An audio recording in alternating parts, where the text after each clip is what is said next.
बिस्मिल्लाहिर्रहमानिर्रहीम। लाखों करोड़ों दरूद आप सल्लल्लाहु अलैहि वसल्लम पर और आपकी आल पर। नाज़रीन, आपको हमारे वीडियो के टाइटल से ही पता चल गया होगा कि आज के लेक्चर में हम लोग डिफ्रेंशिएट करने वाले हैं प्लेंटिफ, पिटिशनर, अपीलेंट और एप्लीकेंट के बारे में। तो आए स्टार्ट करते हैं। सबसे पहले प्लेंटिफ।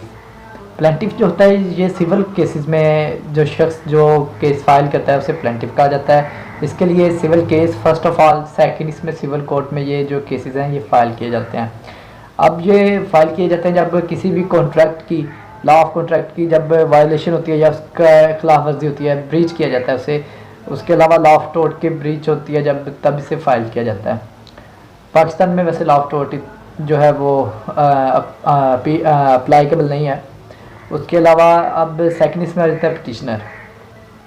पिटिशनर कौन होता है? जब कॉन्स्टिट्यूशन के आर्टिकल्स की वायलेशन की जाती है या लीगल राइट की जब वायलेशन की जाती है किसी भी बंदे के, तो तब जो शख्स अपने लीगल राइट्स या कॉन्स्टिट्यूशनल आर्टिकल की वायलेशन में अपना जो केस फाइल करता है उसे पिटिशनर के नाम से जाना जाता है।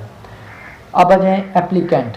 एप्लीकेंट जैसा कि इसके नाम से ही जाहिर है कि एप्लीकेशन, जो शख्स एप्लीकेशन फाइल करता है, फॉर एग्जांपल बेल एप्लीकेशन है, प्री अरेस्ट बेल एप्लीकेशन है, जब वो फाइल करता है तो उसे एप्लीकेंट कहते हैं। अब एप्लीकेंट किस किस कोर्ट में के फाइल कर सकता है? सिविल में भी और इसी तरह एज वेल एज क्रिमिनल में भी एप्लीकेंट जो है वो मौजूद हो सकता है। इसके बाद आ जाए फोर्थ नंबर पे अपीलेंट। अपीलेंट भी अपने नाम से ही जाहिर है, अपीलेंट यानी कि अपील।